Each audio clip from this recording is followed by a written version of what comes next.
देवी बा आपको पढ़ेबी skeletal system किसी व्यस्त हवा दरकार ना। हाँ किंतु आम स्पोर्ट्स मेडिसिन जदि आम जेहेतु आज आम आपण मैंने कौन कोऑपरेट कलेनी क्लास को कहीं क्लास टा बंद करवा जेहेतु चलची क्लास टा आम सारीदे ओके। अच्छा प्रथम आम देखा स्पोर्ट्स मेडिसिन स्पोर्ट्स मेडिसिन कौन ना जस्ट मिनिट।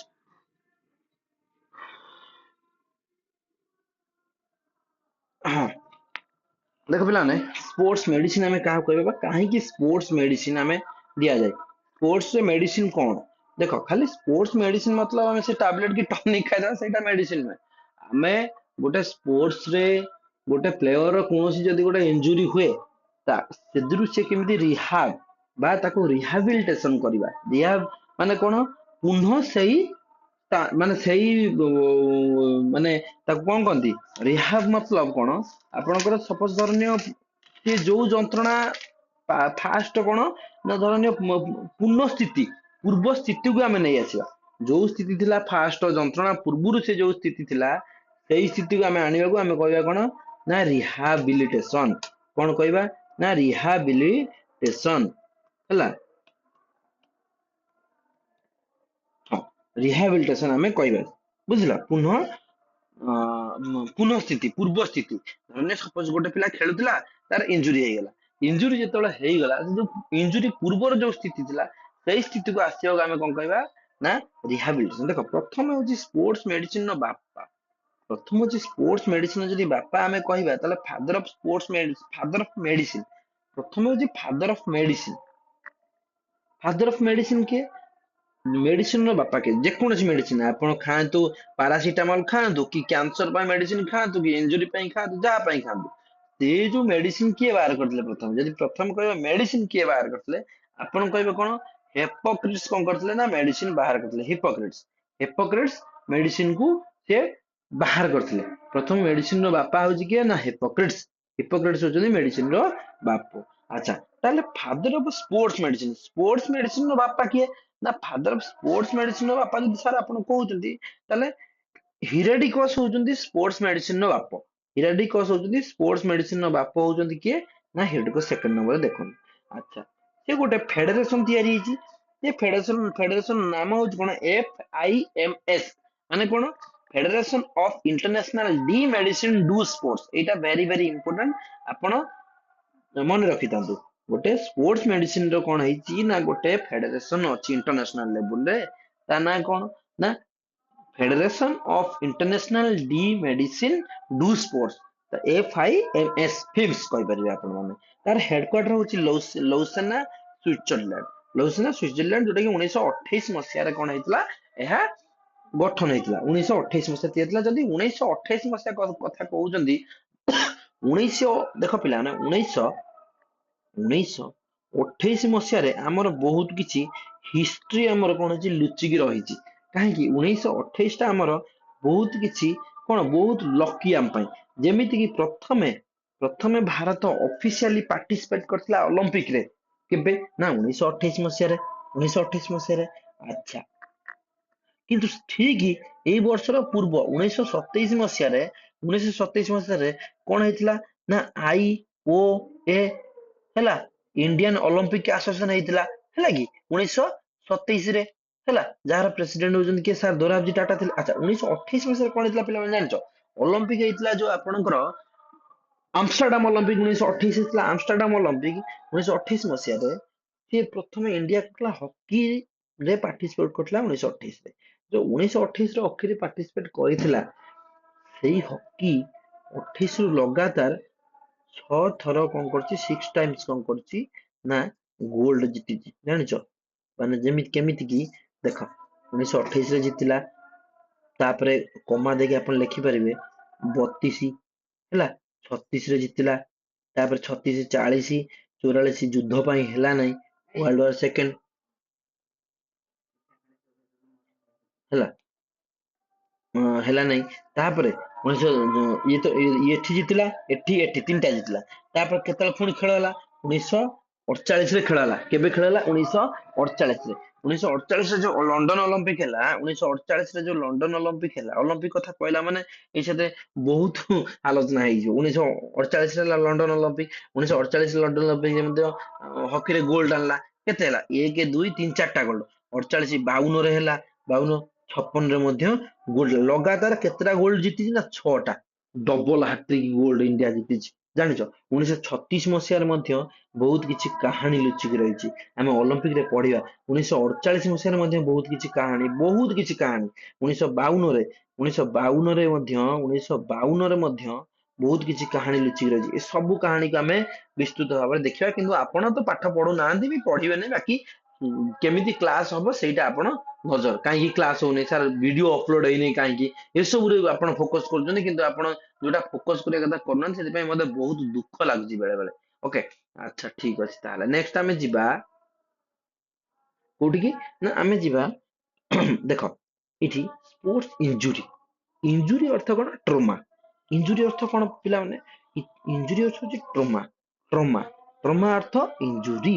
ଇଞ୍ଜୁରି ହଉଛି ଦୁଇ ପ୍ରକାର। ସ୍ପୋର୍ଟସ ଇଞ୍ଜୁରି ହଉଛି ଦୁଇ ପ୍ରକାର। ଦେଖ ଇଞ୍ଜୁରି ନ ଲେଖିକି ସେ ଲେଖିଥିବ କଣ? ଟ୍ରୋମା ଲେଖିଥିବ।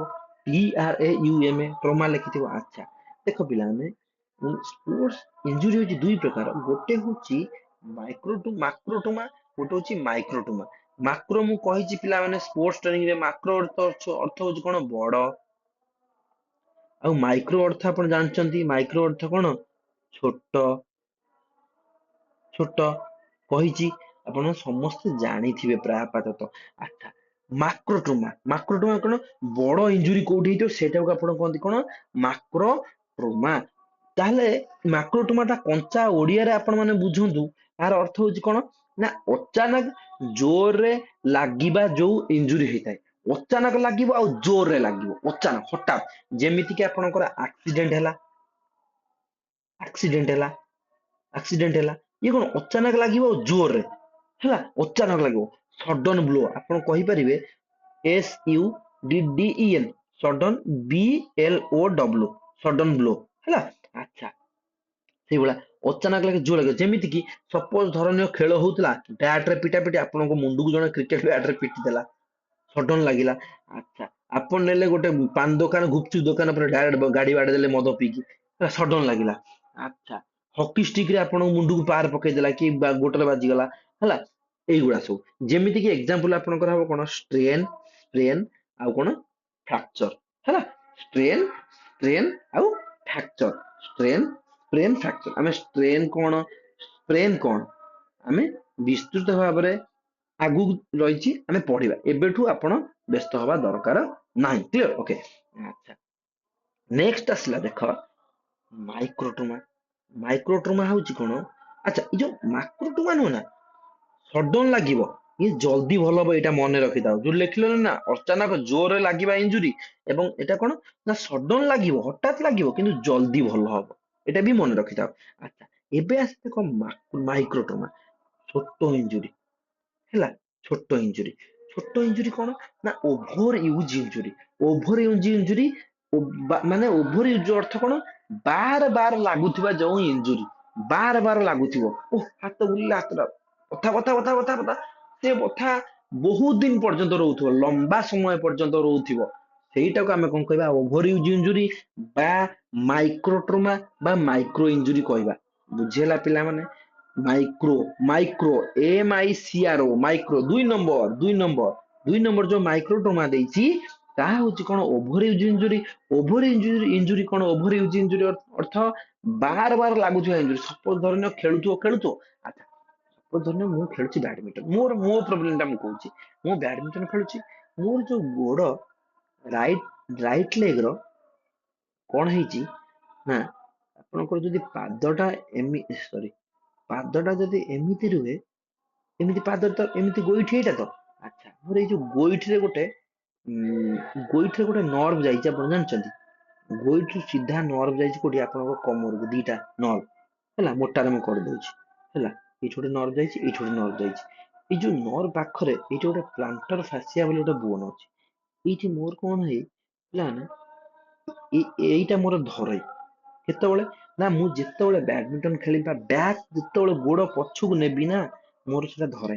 ଏଟା ହଉଛି ମୋର କଣ କି ଇଞ୍ଜୁରି ହବ ନା ଯେତେବେଳେ ସେଇ ସିଚୁଏସନ ଆସୁଛି ମତେ ସେଇଟା ବଥା ରହୁଛି, ଏଟା ଲଙ୍ଗ ଟର୍ମ ବା ଲଙ୍ଗ ପିରିୟଡ ଅଫ ଟାଇମ, ତାହେଲେ କେଉଁ ଇଞ୍ଜୁରି ହବ ନା କେଉଁ ଇଞ୍ଜୁରି ହବ ଠିକ ସେଇଭଳିଆ ମାଇକ୍ରୋ ଟ୍ରମା ବା ଓଭର ୟୁଜ ଇଞ୍ଜୁରି। ମୋର ଏଟା ଲମ୍ବା ସମୟ ପାଇଁ ରହୁଛି ଆଉ ଭଲ ହଉନାହିଁ, ଜଲ୍ଦି ଭଲ ହଉନି, ଧୀରେ ଧୀରେ ଧୀରେ ଧୀରେ ରହୁଛି ଆଉ ଧୀରେ ଧୀରେ ବଥା ଲାଗୁଛି। ସେଟା ପାଖାପାଖି ମୋର ହେଇଗଲାଣି 8 ଇୟର୍ସ ହେଇଗଲାଣି ସେ ବଥା। ଆପଣଙ୍କ ଲାଇଫରେ ମଧ୍ୟ ସେମିତି ବଥା ଥିବ। ଓକେ, ଆଚ୍ଛା, ଯେମିତି କି ଏକ୍ସାମ୍ପଲ ଦେଇଛି stress fracture, anterior leg pain. Anterior leg pain ଆମେ କଣ ବୁଝିଦେବା ଏଇଠି, ଟେନିସ ଏଲବୋ, ଏଗୁଡା ସବୁ ରହିଛି। ଆମେ ଟେନିସ ଏଲବୋ, ଆଣ୍ଟେରିୟର ଲେଗ ପେନ୍ ଆମେ ସବୁ ଲେଖିବା। ଆଚ୍ଛା ପିଲାମାନେ, ମୁଁ ଆପଣଙ୍କୁ ଗୋଟେ କଥା ବୁଝେଇ ଦଉଛି, ଦେଖ ପିଲାମାନେ ଏଇଠି ଆପଣ ଗୋଟେ କଥା ମନେ ରଖିଥିବେ, ଲେଖିଥିବ ଯଦି ଆଣ୍ଟେରିୟର, ସ୍ପେଲିଂ ଟା ଦେଖିଦିଅ ହେଲା, ଆଣ୍ଟେରିୟର। ଆଉ ଯଦି ଲେଖିଥିବ ପୋଷ୍ଟେରିୟର, ପୋଷ୍ଟେରିୟର, ପୋଷ୍ଟେରିୟର, POSTERIOR, ଆଣ୍ଟେରିୟର କଣ ANTERIOR, ଆଣ୍ଟେରିୟର, ଏଟା ହଉଛି ଆଣ୍ଟେରିୟର, ଏଟା ହଉଛି ପୋଷ୍ଟେରିୟର। ଆଚ୍ଛା ପିଲାମାନେ ଗୋଟେ କଥା କଣ ଜାଣିଛନ୍ତି, ଯଦି ଲେଖିଲା ଆଣ୍ଟେରିୟର ପୋଷ୍ଟେରିୟର ଆଉ ସୁପେରିୟର ଇନଫେରିୟର, ଆଗେ ଆଣ୍ଟେରିୟର ପୋଷ୍ଟେରିୟର କଣ ଜାଣ। ଏ ଆଣ୍ଟେରିୟର ଲେଖୁଛୁ ଆମେ, ଆପଣ ଏ ଲେଖୁଛନ୍ତି, ମୁଁ ଲେଖିବି ଆଗ ପଟ, ଆଗ ପଟ, ଆଗ ପଟ। ଏ ଫର କଣ ଆଗ ତ, ଆଚ୍ଛା। ପି, ପି ରେ କଣ ଲେଖିବି ମୁଁ ପଛପଟ, PHCH, ପଛ ପଟ, ପଟ ପି। ତାହେଲେ ଏ ଫର ଆଣ୍ଟେରିୟର ମାନେ ଆଗ ପଟ, କିଛି ନୁହଁ ଅନ୍ଧାରିଆ, ଆଗ ପଟ। ପି ଫର ପଛପଟ, ସଇଲା ପଛ। ଆଗ ସେ ଲେଖିଛି ଆଣ୍ଟେରିୟର ଲେଗ ପେନ୍ ଅର୍ଥ ଆଗ, ଗୋଡର ଆଗ। ଧରଣୀୟ ଯଦି ଆପଣଙ୍କର ଏଇଟା ଯଦି ଗୋଡ ହୁଏ, ଆପଣଙ୍କ ଗୋଡ ଯଦି ଏଇଟା ହୁଏ, ଗୋଡର ଆଗ ଏଇଟା, ଗୋଡର ପଛ ଏଇଟା, ତାହେଲେ ଆଣ୍ଟେରିୟର ଲେଗ ପେନ୍ କୋଉଟା ହବ ପିଲାମାନେ, ଆଣ୍ଟେରିୟର ଲେଗ ପେନ୍ କୋଉଟା ହବ, ଏଇଟା ହବ ଆଣ୍ଟେରିୟର ଲେଗ ପେନ୍। ବୁଝିହେଲା ପିଲାମାନେ, ଏଇଟା ହବ ଆଣ୍ଟେରିୟର ଲେଗ ପେନ୍, ଏଇଟା ହବ ପୋଷ୍ଟେରିୟର ଲେଗ ପେନ୍। ବୁଝିହେଲା, ଏଇଟା ହଉଛି ପି, ଏଇ ଧର ଭଣ୍ଡାର ଏଇଠି ଏଇଠି ପେନ୍ ହଉଛି, ତାହେଲେ ପୋଷ୍ଟେରିୟର ଲେଗ ପେନ୍। ଧର ଏଇଠି ପେନ୍ ହଉଛି, ତାହେଲେ କଣ ଆଣ୍ଟେରିୟର ଲେଗ ପେନ୍। ବୁଝିହେଲା ପିଲାମାନେ। ଆଚ୍ଛା ସେଇଭଳିଆ କଥା କାହାଣୀ ଦେଇଛି, ଧର ସେ ଲେଖିଥିବା ଯଦି କୋଉ ଲେଖିଥିବ ସୁପେରିୟର ଇନଫେରିୟର, ସୁପେରିୟର, ସୁପେରିୟର କଣ ଇନଫେରିୟର କଣ। ଆଚ୍ଛା ପିଲାମାନେ ଦେଖ, ସୁପେରିୟର ଇନଫେରିୟର, ଯଦି ଏଇଟା ମଣିଷ, ସପୋଜ ଏଇଟା ଯଦି ଆମର ଭାଇ ଜଣେ ମଣିଷ, ବୁଝିହେଲା, ଆଚ୍ଛା ମଣିଷ, ତାର ସପୋଜ ଧରିନିଅ ତାର ହିପ୍ ଟା ଏତିକି ବାଟର ହିପ୍, ନା କାଟିଦବା, ଏତେ ଗୋଟେ ଭଲ ମଣିଷ ଆଙ୍କିବା, ଟିକେ କମିଯାଉ, ଦେଖ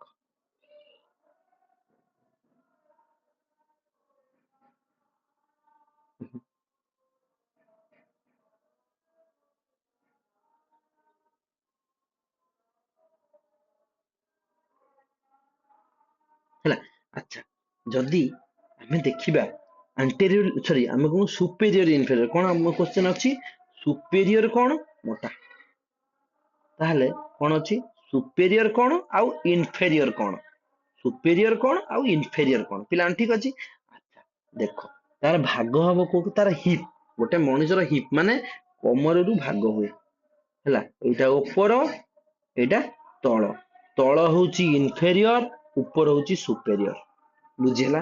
ଏଉଠୁ ଆପଣ ହିପ ରୁ ମୁଣ୍ଡ ପର୍ଯ୍ୟନ୍ତ ଯେତିକି, ସେଟା ହଉଛି ସୁପେରିୟର, ଆଉ ହିପ ରୁ ତଳକୁ ହଉଛି ଇନଫେରିୟର। ଯେମିତି କି ସୁପେରିୟର ଭେନା କାଭା, ଇନଫେରିୟର ଭେନା କାଭା, ଆପଣ ମାନେ ସାର୍କୁଲେଟରୀ ସିଷ୍ଟମରେ ପଢିବେ, ସବୁ ମନେ ରଖିବେ। ଓକେ, ଆଚ୍ଛା ନେକ୍ସଟ ଆମେ ଆସିବା ଟପିକ କୁ, ଆସିବା, ଯିବା ଯିବା ଟପିକ କୁ ଯିବା। ଆଚ୍ଛା ଦେଖ, କଜ, ମାଇକ୍ରୋଟୋମା ଯାଇଛି କଜ, ଗୋଟେ ହଉଛି ଟୁମା, ହଉଛି ଯୋଉ ଆପଣଙ୍କର ଯୋଉ ଓଭରି ଇଞ୍ଜୁରି, ଗୋଟେ ହଉଛି ଏକ୍ସୋଜେନିୟସ, ଗୋଟେ ହଉଛି ଏଣ୍ଡୋଜେନିୟସ। ଏକ୍ସୋଜେନିୟସ ହଉଛି କଣ ନା, ଏକ୍ସୋ ହଉଛି କଣ ଏକ୍ଜିଷ୍ଟ, ଆପଣ ଭୋଟ ଦଉଛନ୍ତି, ଏଟା ହେଇଥିବ ଏକ୍ଜିଷ୍ଟ, ଏକ୍ଜିଷ୍ଟ ଅର୍ଥ ବାହାରକୁ, ତାହେଲେ ଏକ୍ଜିଷ୍ଟ ଅର୍ଥ ଏକ୍ସୋ ମାନେ କଣ ବାହାର, ବାହା, ବାହାରୁ ଲାଗିଥିବା ଯୋଉ ଇଞ୍ଜୁରି, ଆପଣଙ୍କର ଯେମିତି ବାହାରୁ ଲାଗିଥିବ, hit on the stick, ball touch, ଆପଣଙ୍କର ବଲ ବାଜିଗଲା ମୁଣ୍ଡରେ, କି ଆପଣଙ୍କର ଷ୍ଟିକ ରେ ହିଟ୍ ହେଇଗଲା ଗୋଡ, ସେଗୁଡା କଣ ବାହାରୁ ଯୋଉ ଇଞ୍ଜୁରି ସବୁ ହେଇଥାଏ, ସେଟା ହଉଛି କଣ ଏକ୍ସୋଜିନିୟସ ଇଞ୍ଜୁରି। କି ଇଞ୍ଜୁରି, ଏକ୍ସୋଜିନିୟସ ଇଞ୍ଜୁରି। ଆଚ୍ଛା ଦ୍ଵିତୀୟ ହଉଛି କଣ ଏଣ୍ଡୋଜିନିୟସ ଇଞ୍ଜୁରି। ଏଣ୍ଡୋଜିନିୟସ ଇଞ୍ଜୁରି କଣ, ଏଣ୍ଡୋ ମାନେ ହଉଛି ଭିତର, ଭିତର, ଭିତର, ଭିତର ଇଞ୍ଜୁରି। ଓକେ, ଯେମିତି ଆପଣଙ୍କର ଭିତର ଇଞ୍ଜୁରି କେମିତି ହବ, ଲ୍ୟାକ୍ ଅଫ ଫିଟନେସ, ଫିଟନେସ ଅଭାବରୁ ଆପଣଙ୍କର ଛାତିରେ କଣ ଅଟକି ଗଲା, କି ଗୋଡ ଧରିଦେଲା, କୋଉ ଦିନ ଦୌଡ଼ିବନି, ହଠାତ୍ ଗୋଟେ ଦିନ ଦୌଡ଼ିଲା, ଆପଣ ଛାତି ପେଟ ସବୁ ବଥା ହେଇଗଲା, ଏଣ୍ଡୋଜିନିୟସ ଇଞ୍ଜୁରି ବୁଝିହେଲା। ଆପଣଙ୍କର ଡିହାଇଡ୍ରେସନ ସର୍ଟ ହେଇଥିବ, ଗୋଡ ଭଣ୍ଡା ଧରିଥିବ, ଗୋଡ ଯୋଉ କଫ୍ ମସଲ ଧରିଥିବ, ବୁଝିହେଲା। ଇଏ ହଉଛି କଣ ଏଣ୍ଡୋଜିନିୟସ ଇଞ୍ଜୁରି। ଆପଣ ପ୍ରାକ୍ଟିସ ହଉନଥିବ, ଲ୍ୟାକ୍ ଅଫ କନସେଣ୍ଟ୍ରେଟ, ଆପଣଙ୍କର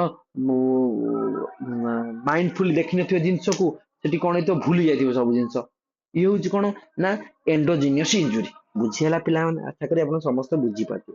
ଯଦି ଆମେ ଗୋଟେ ଜିନିଷକୁ, ଗୋଟେ ମଣିଷକୁ ଆନାଟୋମିକାଲ ଭ୍ୟୁରେ ଦେଖାଯାଏ, ଯଦି ଗୋଟେ ମଣିଷକୁ ଆନାଟୋମିକାଲ ଭ୍ୟୁରେ ଲେଖାଯାଏ, ଯଦି ସିଏ ପଚାରିଥିବ ସଫ୍ଟ ଟିସ୍ୟୁ ଇଞ୍ଜୁରି, ଯଦି ସିଏ ପଚାରିଥିବ କଣ ନା ସଫ୍ଟ ଟିସ୍ୟୁ ଇଞ୍ଜୁରି, ଟିକେ